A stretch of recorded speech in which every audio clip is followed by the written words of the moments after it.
আজকে আমি আলোচনা করব এসএসসি জীববিজ্ঞানের দ্বিতীয় অধ্যায় জীবকোষ ও টিস্যু নিয়ে। আমরা পৃষ্ঠা নাম্বার 19-এ চলে যাই। জীবকোষ হচ্ছে জীবদেহের একক। বিজ্ঞানী লোয়ি এবং সিকেভিচ এই দুইজন বিজ্ঞানী 1969 সালে বৈষম্যবেদ্য পর্দা দ্বারা আবৃত। দেখো, এই বৈষম্যবেদ্য পর্দা মানে কি? ধরো তুমি আর তোমার বন্ধু কোনো একটা অনুষ্ঠানে গিয়েছো, সেখানে তোমার বন্ধুকে ঢুকতে দিল কিন্তু তোমাকে ঢুকতে দিল না, বের করে দিল। এটা কি একটা বৈষম্য হলো না? এরকম ভাবেই যদি একটি উপাদান ঢুকতে পারে কিন্তু সেই পর্দা দিয়ে অপর কোনো উপাদান ঢুকতে না পারে, তাহলে তাকে বৈষম্য ভেদ্য পর্দা বলে।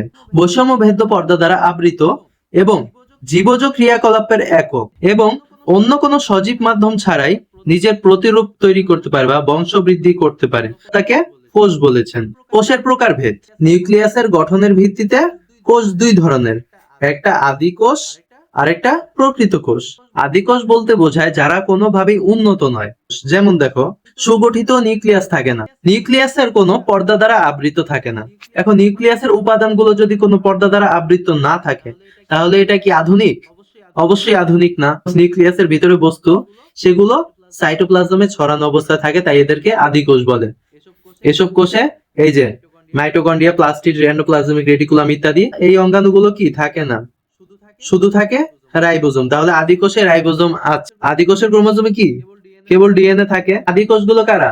এই নীলাভ সবুজ শৈবাল আর হচ্ছে ব্যাকটেরিয়া, এই দুইজন হচ্ছে আদি কোষ, আর বাকিরা সবাই প্রকৃত কোষ। তাহলে প্রকৃত কোষ কারা? যারা উন্নত।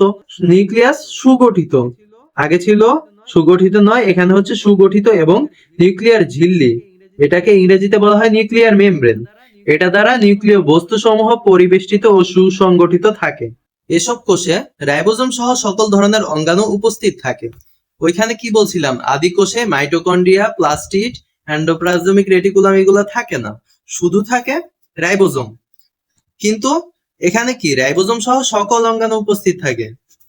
যেমন এই ক্রোমোজোমে ডিএনএ, প্রোটিন, হিস্টোন এগুলা এইসব উপাদান থাকে। আর সেখানে কি ছিল? সেখানে ক্রোমোজোমে কেবল ডিএনএ ছিল, আর এখানে প্রোটিন, হিস্টোন এইসব উপাদানও আছে। অধিকাংশ জীবকোষ এই ধরনের হয়। এরপর দেখো, কাজের ভিত্তিতে কয় ভাগে? কাজের ভিত্তিতে ভাগ করা যায় দুই ভাগে। কি কি? দেহকোষ, জনন কোষ। যারা জননে অংশ নেয় তাদেরকে জনন কোষ বলা হয়। দেহকোষ হচ্ছে দেহের গঠন বৃদ্ধি সাধন যেসব কোষ কাজে লাগে, সেগুলো হচ্ছে দেহকোষ। বহুকোষী জীবদেহ গঠনে এসব কোষ অংশগ্রহণ করে। যেমন আমরা মানুষ, আমাদের কি এই দেহকোষ দ্বারা শরীর গঠিত। দেহকোষ অবশ্যই মাইটোসিস পদ্ধতিতে বিভাজন ঘটে। যৌন প্রজনন ও যৌনক্রম দেখা যায় এমন জীবদেহে জনন কোষ বলে। প্রজনন হচ্ছে যেই প্রক্রিয়ার মাধ্যমে জীব তার বংশ বিস্তার করে।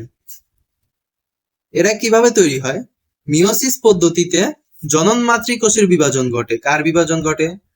জনন মাতৃকোষের বিভাজন ঘটে এবং জনন কোষ উৎপন্ন হয়।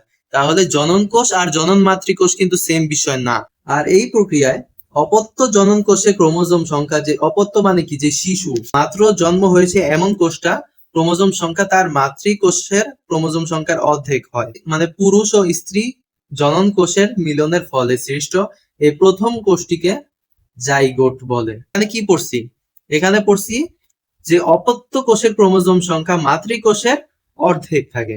তাহলে পুরুষ মাতৃকোষ থেকে অর্ধেক আসবে, নারী মাতৃকোষ থেকে অর্ধেক আসবে। এই অর্ধেক অর্ধেক মিলে কি সম্পূর্ণ একটাই তৈরি হয়ে যায়।